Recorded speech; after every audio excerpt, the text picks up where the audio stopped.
ITI theory classes में पुनः आप सभी का हार्दिक स्वागत अभिनंदन करते हैं। देखिए, आज के वीडियो में आप सभी को हम बताएंगे मल्टीपल चॉइस क्वेश्चन आंसर। जो आपको बताऊंगा क्वेश्चन आंसर ये नीमी सीमी पैटर्न के आधार पर जो है उसका आंसर परफेक्ट कौन सही होगा वही में आप सभी को हम बताएंगे। तो ITI कर चुके हैं और अप्रेंटिस भी कर चुके हैं, तो BHL में जो है ऑनलाइन फार्म जो भरा जा रहा है, तो आप जो है वेबसाइट पे जाकर इसका जो फार्म भर सकते हैं और बोर्ड एग्ज़ाम में बैठ सकते हैं। तो जो नहीं भरे हैं बच्चे, तो अब जो जाकर भर दीजिए और भर कर जो है बोर्ड एग्ज़ाम की तैयारी करिए। और मैं आप सभी को जो है किस प्रकार का क्वेश्चन पूछेगा मैं उसी पैटर्न के आधार पर मैं बताता रहूँगा। तो लगभग मान लीजिए 70% जो है आपका पूरा जो है 70-80% जो है टेक्निकल पूछता है। तो मैं आग्रह करूंगा आप सभी से कि अधिक से अधिक थ्योरी को जो पढ़ने का विशेष जो है ध्यान रखिए। तो ठीक है, चलिए आइए देखिए समझते हैं। पहला क्वेश्चन लिखा है रेक कोड का उद्देश्य होता है। आप यह जरा समझिए रेक कोड क्या होता है। दूसरा नंबर होता है अवकाश कोड होता है। तो जो ये देखिए ये रेक कोड क्लियरेंस एंगल ये क्या होता है, लेथ पे जो है कटिंग टूल यूज होता है। तो देखिए ये मैं चित्र के माध्यम से बता दिया हूँ कि ये क्या है, कटिंग टूल है। लेथ पे जो यूज होता है ये कटिंग टूल है। अब कटिंग टूल में क्या होता है कि तमाम जो है एंगल बनाया जाता है तभी जो है कटिंग करता है। अब चलिए मान लीजिए स्क्वायर पीस लगा देंगे, ये बताइए, ठीक है, ये से स्क्वायर पीस है। अब चाहेंगे इससे कटिंग करना तो नहीं कर पाएंगे ना। यह है मान लीजिए बार है, चौकोर बार है, ठीक। अब इससे डायरेक्ट कटिंग करेंगे तो नहीं होगा ना कटिंग। इसमें कहीं तक कहीं आपको क्या करना पड़ेगा, ये एंगल बनाना पड़ेगा, घिसना पड़ेगा एंगल, तब जाकर कहीं तक कहीं इसको पॉइंट बनाना पड़ेगा, तब कटिंग करेगा। तो ठीक देखिए यहाँ पे पॉइंट बना है। अब इस तरह से पॉइंट बनाने के बाद यही पूछ रहा है कि रेक कोड का उद्देश्य क्या होता है। रेक कोड और अवकाश कोड, पहले ये क्वेश्चन समझने से पहले आपको कटिंग टूल का जो है एंगल पूर्ण रूप से समझना चाहिए, ये आगे और आपको काम करेगा। ओके, तो चलिए यहाँ मैं देखिए आपको बता रहा हूँ कि ये कटिंग टूल है। अब कटिंग टूल में कौन कौन से कोड होता है, देखिए यहाँ पे जो है ये, चलिए अभी चौकोर बार जो बताए थे आप सभी को, चलिए चौकोर बार है। ओके, अब यहाँ पे देखिए जो कटिंग कर रहा है, इसे करके जो कटिंग कर रहा है ये क्या होता है, ये भाग जो है रेक कोड होता है। Rack angle RACK, rack angle ANGLE। Okay, समझ लिए हैं, ये क्या होता है, रेक कोड होता है। अब इसका क्या उद्देश्य है क्वेश्चन में लिखा भी बता दूंगा आप सभी को। अब इसके बाद देखिए यहाँ पे क्या होता है, जो ये एंगल बना रहे हैं यहाँ पे, और देखिए ये भाग और ये भाग देखिए आ रहा है, ये वाला है, ये कौन सा है, ये क्लियरेंस एंगल बोलते हैं इसको। क्या होता है, ये क्लियरेंस एंगल होता है। लिख दे रहे हैं CLEARANCE, क्लियरेंस एंगल। ओके, अब ये क्या है, क्लियरेंस एंगल, यानी कहने का मतलब जो यहाँ पे जो एंगल दे रहा है, देखिए समझिए जरा। ओके, ये क्या है, क्लियरेंस एंगल हो गया। अब यहाँ पे देखिए, अब ये जो रेक एंगल होता है, जैसे ये मान लीजिए बनाता है, ये बना रहा है। ओके, और ये भाग है, देखिए यहाँ पे ये कौन सा है, WEDG, वेज एंगल।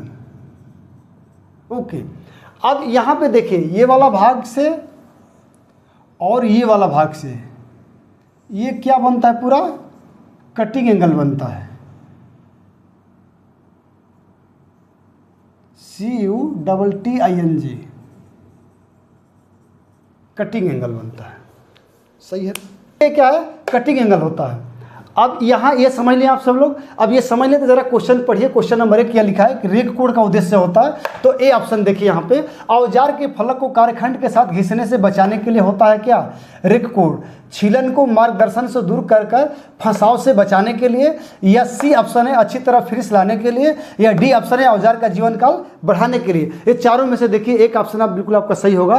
तो यहाँ पे देखिए चारों ऑप्शन में से देखते हुए यहाँ पे जो बी ऑप्शन यहाँ बिल्कुल आपका सही होगा। कौन सा, छीलन को मार्गदर्शन, यानी छीलन मतलब चिप्स बोल रहा है, चिप्स को मार्गदर्शन दूर कर फंसाव से बचाने के लिए यहाँ पे ऑप्शन बिल्कुल आपका सही होगा।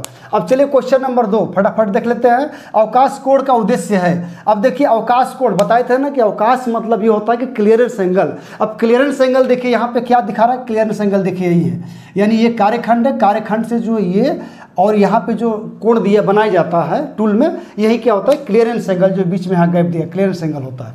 तो इसी को बारे में वही पूछ रहे हैं यहाँ पे कि अवकाश कोड का उद्देश्य है ए ऑप्शन है छीलन को मार्गदर्शन से दूर कर फंसाव को बचाने के लिए, फंसाव से बचाने के लिए। बी ऑप्शन है औजार को अति तप्त यानी ओवर हीटिंग से बचाने के लिए। सी ऑप्शन है औजार के फलक को कार्यखंड के साथ घिसने से बचाने के लिए। या डी ऑप्शन है बड़ी छिलन को तोड़ने के लिए। ठीक है, यानी जो लंबा चिप्स हो जाता है, छिलन मतलब कि चिप्स का जिक्र कर रहा है जो। ठीक है, तो यहाँ पे चारों ऑप्शन को देखते हुए यहाँ पे जो आपका सी ऑप्शन बिल्कुल यहाँ पे सही होगा। कौन सा? सी ऑप्शन, कि औजार के फलक को कार्यखंड के साथ घिसने से बचाने के लिए। मैं क्या बोला कि अगर यहाँ पे क्लियरेंस एंगल नहीं देंगे तो क्या करेगा ये, और कार्यखंड में क्या करेगा, घिसावट पैदा करेगा, घिसेगा। ठीक है, तो इस तरह से आप कटिंग नहीं कर पाएंगे, इसीलिए वहाँ पे जो है ये कार्यखंड को जो है कार्यखंड के साथ घिसने से बचाने के लिए जो है यहाँ पे क्लियरेंस एंगल दिया जाता है, ताकि ये आसानी से जाप को छीला जा सके। ठीक है, अब देखिए क्वेश्चन नंबर 3 लिखा है कि उच्च गति इस्पात यानी हाई स्पीड स्टील के औजार में कार्बन प्रतिशत की मात्रा है, carbon percentage in a tool is. ठीक है, यानी कार्बन की मात्रा कितना होता है हाई स्पीड स्टील में। तो ए ऑप्शन देखिए 1 से 2%, बी ऑप्शन है 0.6 से 0.7%, सी ऑप्शन है 0.2 से 0.3% और डी ऑप्शन है 0.7 से 1%। तो यहाँ पे देखिए चारों में से देखते हुए ऑप्शन को जो है 0.7 से जो है 1% होता है। कौन सा होता है? 0.7 से 1% जो होता है कार्बन की मात्रा होता है। इसके बाद देखिए क्वेश्चन नंबर 4। क्वेश्चन नंबर 4 क्या लिखा है कि उच्च गति इस्पात यानी हाई स्पीड स्टील के औजार के प्राय एलाइन तत्वों का अनुपात होता है 18% टंगस्टन होता है, 4% क्रोमियम, 1% वेंडियम। ये क्या सही है? या बी ऑप्शन है 18% क्रोमियम, 4% कोबाल्ट, 1% टंगस्टन। या सी ऑप्शन है 18% कोबाल्ट, 4% टंगस्टन और 1% क्रोमियम। डी ऑप्शन है 18% वेनेडियम, 4% कार्बन, 1% कोबाल्ट। ये चारों में से ऑप्शन देखिए सही कौन होता है। तो यहाँ पे देखिए 18-4-1 का संबंध होता है क्रोमियम और टंगस्टन, क्रोमियम, वेनेडियम। तो पहला ऑप्शन आपका बिल्कुल यहाँ पे ए ऑप्शन सही होगा, टंगस्टन, क्रोमियम, वेनेडियम होता है, यानी 18-4-1% होता है। ठीक है, तो मैं ऐसा करता हूं आप सभी लोग इसको जो है समझ गए होंगे। अगर नहीं समझे होंगे तो बार बार इस वीडियो को देखिए और समझिए और अपने दोस्तों को भी जो है शेयर करिए। ठीक है, तो इन्हीं बातों के साथ आज का हम क्लास समाप्त करते हैं और अगले वीडियो में ऐसे ही क्वेश्चन के साथ फिर मैं पुनः आप सभी को हम समझाते रहेंगे, बताते रहेंगे। जय हिंद, जय भारत।